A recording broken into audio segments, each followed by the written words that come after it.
السلام علیکم۔ پاکستان میں اس وقت شام کے 7، بھارت میں 7:30 اور یہاں ہمارے اسٹوڈیوز کی گھڑیوں میں صبح کے 10 بج رہے ہیں۔ وائس آف امریکہ واشنگٹن کی اردو سروس سے میں ہوں خالد حمید، خبروں کے ایک بلٹن کے ساتھ۔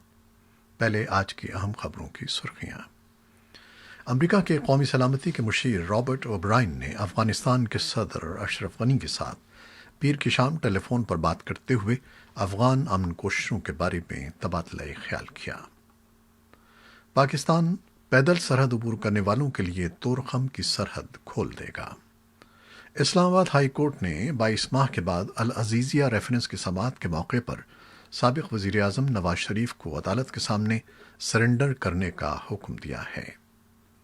بھارت میں 69,000 سے زیادہ افراد میں وائرس کی تشخیص ہوئی ہے۔ بھارت میں کیسز کی کل تعداد لگ بھگ 37 لاکھ تک پہنچ گئی ہے۔ پاکستان میں گزشتہ 24 گھنٹوں کے دوران کورونا کے 4 مریض موت کا شکار ہو گئے، جبکہ 300 افراد میں وائرس کی تشخیص ہوئی ہے۔ امریکہ میں کورونا کیسز کی تعداد 60 لاکھ سے تجاوز کر گئی ہے۔ دنیا بھر میں کورونا وائرس سے اب تک 8 لاکھ سے زیادہ اموات اور 2.5 کروڑ سے زیادہ کیسز رپورٹ ہو چکے ہیں۔ خبریں اب تفصیل کے ساتھ۔ امریکہ کے قومی سلامتی کے مشیر رابرٹ او برائن نے افغانستان کے صدر اشرف غنی کے ساتھ پیر کی شام ٹیلی فون پر بات کرتے ہوئے افغان امن کوششوں کے بارے میں تبادلہ خیال کیا ہے۔ رابرٹ او برائن کے دفتر کا کہنا ہے کہ انہوں نے بات چیت کے دوران اس بات پر زور دیا کہ بین الافغان مذاکرات کا انعقاد بغیر کسی تاخیر کے جلد ہونا چاہیے۔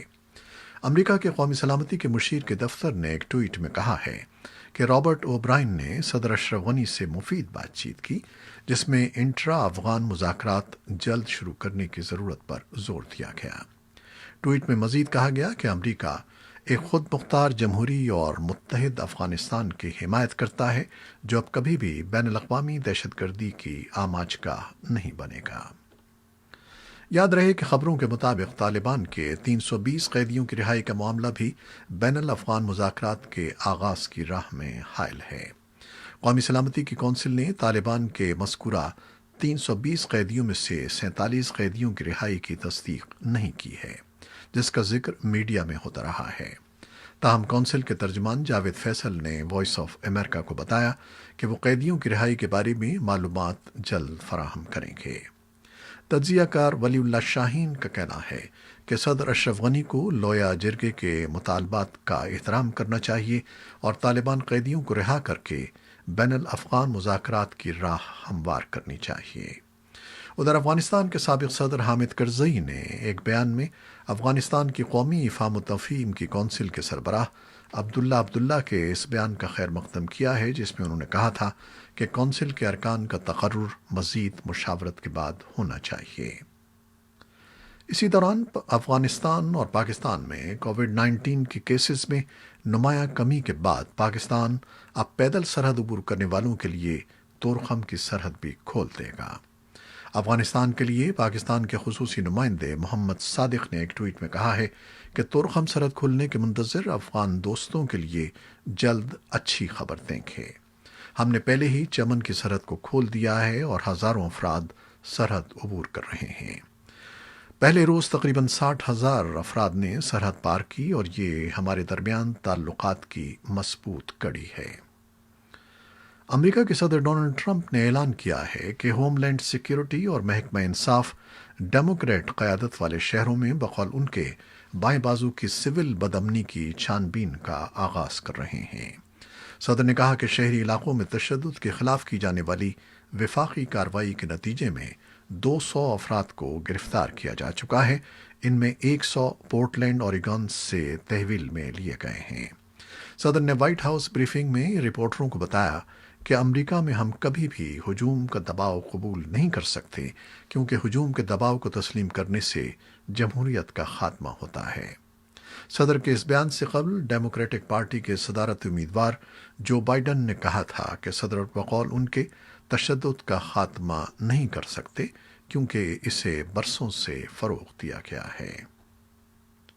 الہ آباد ہائی کورٹ نے گورکھپور کے ڈاکٹر کفیل خان کی گرفتاری کو غیر قانونی قرار دیتے ہوئے انہیں فوری طور پر رہا کرنے کا حکم دیا ہے۔ انہیں گزشتہ سال دسمبر میں علی گڑھ مسلم یونیورسٹی میں شہریت ترمیمی قانون کے خلاف تقریر کرنے پر 29 جنوری کو گرفتار کیا گیا تھا۔ پہلے ان کے خلاف مبینہ طور پر مذہب کی بنیاد پر مختلف گروپوں کے درمیان نفرت پھیلانے کا الزام عائد کیا گیا، اور پھر 10 فروری کو ان کی ضمانت منظور ہونے کے 2 روز بعد انتہائی سخت قانون قومی سلامتی ایکٹ NSA لگا کر دوبارہ گرفتار کر لیا گیا۔ عدالت نے NSA کے نفاذ کو کالعدم کر دیا ہے۔ اس وقت ڈاکٹر کفیل متھرا کی جیل میں بند ہیں۔ جامعہ ملیہ اسلامیہ کے طالبہ صفورہ زرگر کے معاملے کی مانند یہ معاملہ بھی عالمی سطح پر موضوع بحث بنا رہا۔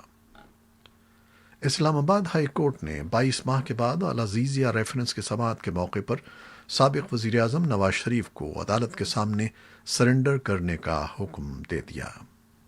مریم نواز نے میڈیا سے بات کرتے ہوئے کہا کہ ہر ایک کا احتساب برابری کی سطح پر ہونا چاہیے۔ سماعت کے دوران عدالت کو بتایا گیا کہ نواز شریف کی ضمانت میں توسیع کی درخواست پنجاب حکومت نے مسترد کر دی ہے۔ حکومتی وزراء کا کہنا ہے کہ نواز شریف کے وکلاء کی طرف سے جمع کرائی گئی میڈیکل رپورٹ خود ثبوت ہے کہ ملزم بالکل صحت مند ہے۔ افغانستان سے ملحقہ قبائلی جنوبی وزیرستان سے ممبر صوبائی اسمبلی مولانا احسام الدین کی جانب سے اسمبلی کے بارے میں غیر مناسب الفاظ پر ان کی رکنیت 1 روز کے لیے معطل کر دی گئی۔ اسمبلی اجلاس میں قرارداد میں ممبر صوبائی اسمبلی کے ان الفاظ کی شدید الفاظ میں مذمت کی گئی۔ قرارداد کے بعد اسپیکر نے ممبر صوبائی اسمبلی کو ایوان سے نکل جانے کی ہدایت کی۔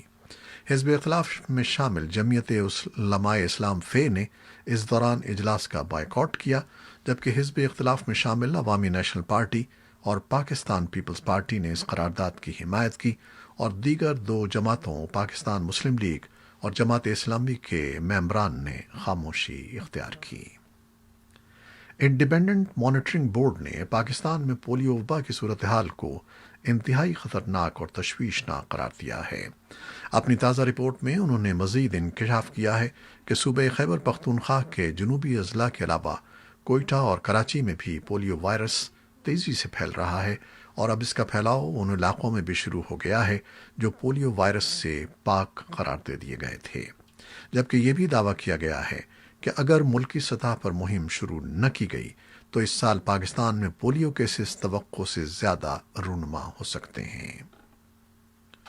سندھ میں 30 اگست کو بلدیاتی نظام کی 4 سالہ مدت مکمل ہونے کے بعد صوبے بھر میں میئر، ڈپٹی میئرز، چیئرمین، نائب چیئرمین اور مقامی حکومتوں کے دیگر عہدیدار اپنے عہدوں سے ہٹ گئے ہیں، جس کے بعد اب نئے بلدیاتی انتخابات سے قبل حلقہ بندیوں کا سلسلہ شروع ہونے جا رہا ہے۔ دوسری جانب ان بلدیاتی اداروں کی 4 سالہ کارکردگی پر بھی بحث جاری ہے۔ افغان وزارت صحت نے گزشتہ 24 گھنٹوں میں کووڈ-19 کے 31 نئے کیسز کی خبر دی ہے، جس کے بعد ملک میں کورونا مریضوں کی کل تعداد 38,200 ہو گئی ہے۔ وزارت صحت کے اعداد و شمار کے مطابق کورونا وائرس سے اب تک 1,406 اموات ہو چکی ہیں، جبکہ 29,294 افراد صحت یاب ہوئے ہیں۔ عالمی ادارے صحت نے خبردار کیا ہے کہ کوئی بھی ملک کورونا وائرس کی وبا ختم ہونے کا دعویٰ نہیں کر سکتا۔ ادارے کے سربراہ ڈاکٹر ٹیڈروس ایڈھینم نے پیر کے روز جنیوا میں ادارے کے صدر دفتر سے ایک ورچوئل بریفنگ کے دوران کہا کہ اگر دنیا کے ملک کورونا وائرس کے دوران اپنی معیشتوں کو کھولنے کا ارادہ رکھتے ہیں تو انہیں اس وبا کو روکنے اور زندگیاں بچانے پر بھرپور توجہ دینا ہوگی۔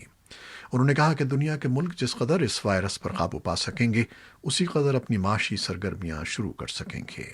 تاہم اس وائرس پر قابو پائے بغیر پابندیاں مکمل طور پر ختم کر دینا خطرے کو دعوت دینے کے برابر ہے۔ ڈاکٹر ٹیڈروس نے لوگوں پر زور دیا کہ وہ ماسک پہنیں، سماجی فاصلہ برقرار رکھیں اور بار بار ہاتھ دھوئیں۔ عالمی ادارہ صحت کے سربراہ نے کورونا وائرس کی ویکسین تیار کرنے کے سلسلے میں عجلت کا مظاہرہ کرنے پر بھی سخت تنقید کی۔ امریکہ کی فوڈ اینڈ ڈرگ انتظامیہ کے سربراہ ڈاکٹر اسٹیفان ہان کے بیان کے حوالے سے کہا گیا کہ عالمی ادارہ صحت ویکسین کی جانچ کے آخری مرحلے کے بعد اسے ہنگامی بنیادوں پر استعمال کرنے کی اجازت دینے پر غور کر سکتا ہے۔